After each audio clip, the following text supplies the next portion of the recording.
An RFP just hit your inbox, and your first instinct is to read through those requirements and start writing your response. However, that is the wrong move. Most small businesses will dive right into it, reading those requirements and spending over 40 hours and thousands of dollars on opportunities that have a lottery level odd of winning. I'm about to save you from that frustrating cycle with just one framework that industry experts estimate very few contractors are actually using. Welcome back to Creative Cresco. My name is Ashley Johnson. We guide small businesses from government contracting confusion to predictable revenue, but not by chasing random RFPs, by positioning ourselves appropriately before opportunities drop.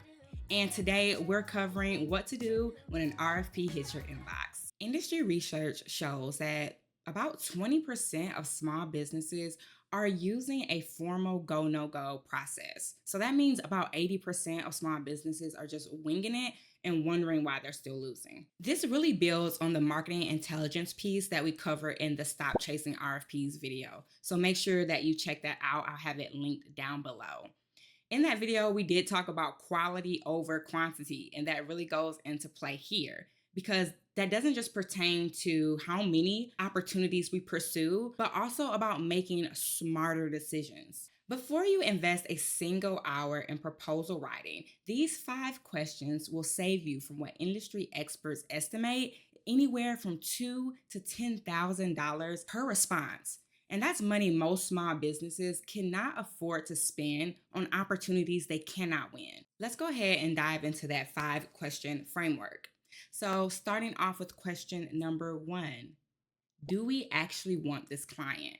And this is a reality check for agency alignment. This isn't about if we can do the work. It's more about if we should do the work with this specific agency. So what we're really asking here is, does this agency's mission, culture, and working style align with our business values and long-term goals? There may be red flags to watch out for. This could mean agencies that have a history of slow payments, micromanagement, or just unrealistic expectations. Organizations where your culture will clash just because of processes. And lastly, contracts that will consume so much bandwidth, they'd prevent you from pursuing other opportunities. To help you answer this question, see if you can find out information on their payment histories. Try to talk to their current and former contractors to understand what their experience was. And lastly, review any procurement protest history just to make sure that they're following fair evaluation processes. Just because you can win doesn't mean that you can pursue. Some agencies will drain your resources, team morale, and even hurt your reputation in the marketplace. Let's move on to question number 2, which is, can we realistically win? Now, here is where you want to avoid lying to yourself.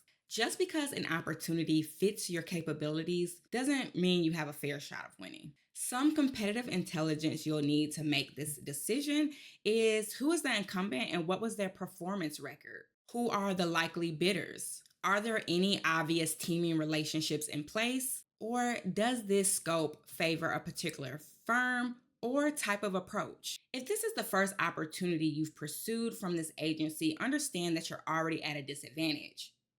If you're going up against an incumbent that has performed well, your win probability will be reduced slightly. And if you are a small business going up against larger firms or larger primes with those teaming relationships already in place, just be brutally honest about your chances of winning. Moving on to question number 3, do we have the right relationships? Now, relationships are not going to guarantee you any contract win. However, a lack of relationships will always guarantee a loss in government contracting. What we're really asking here is, do we know the key decision makers and do they know us more than just a vendor? We can even go beyond just decision makers and ask ourselves questions about the organization in a whole. Who has influence over the budget? And how will this project affect competing priorities? And lastly, are there any organizational changes that could affect this project? Let's move on to question number 4, which is, can we deliver and profit? And this is that joyful combination of business reality and technical capabilities. You might be able to do the work, but can you do it profitably while maintaining high quality. So what we're asking here is, after all costs, risks, and resources, will this contract really contribute to our bottom line and growth? Do we have the right team members to actually perform the work when the contract starts? What will be that learning curve for any new requirements? And how will this project affect our ability to serve existing clients or pursue new opportunities? We also want to ask ourselves some questions around the risk here. What happens if that project scope changes? How stable is the funding? And do we understand their payment terms and cash flow implications? Many small businesses can find themselves in this profitability trap with government contracting, meaning that they can win contracts but actually not make any money off of them. So we need to make sure that we're factoring in pursuit costs, proposal writing time, project management overhead, and the opportunity cost of not pursuing better contracts. Trust me, I've seen this before.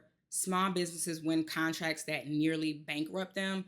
So we want to make sure that we understand staying busy is not the same thing as building wealth and growth. Let's move on to our final question in this go, no-go framework, which is, does this project move us forward strategically? Specifically taking a look at our portfolio. What we're really asking here is, will winning this specific contract position us better for those opportunities that we really want in the future? Does this build credibility in a market we want to dominate? And also, will this experience make us more competitive for those larger contracts in the future?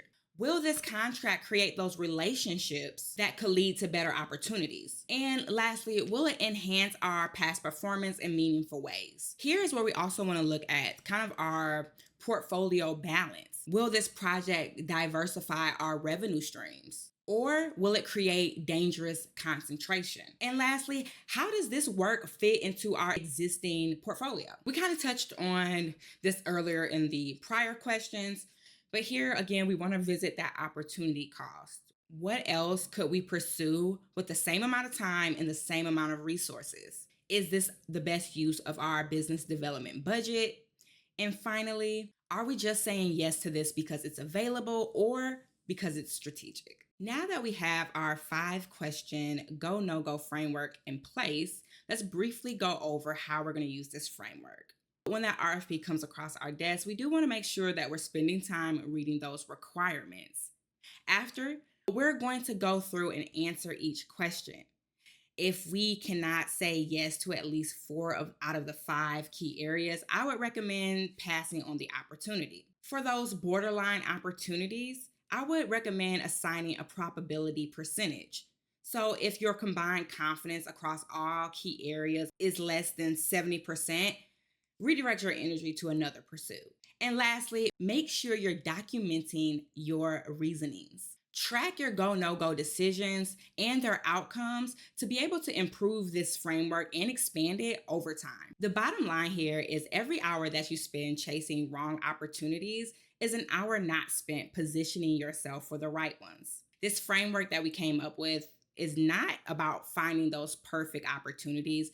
It's about avoiding those costly mistakes and focusing your limited resources on where they'll make the highest return. From my experience, small businesses lose in government contracting, not because they can't do the work, but it's because they chase everything and they win nothing. So start to use this framework to help you chase less and win more. And I hope you haven't clicked away yet, because I actually inserted a bonus tip for you. Now, as we do our go, no-go framework, what we also want to be doing in tandem is pricing.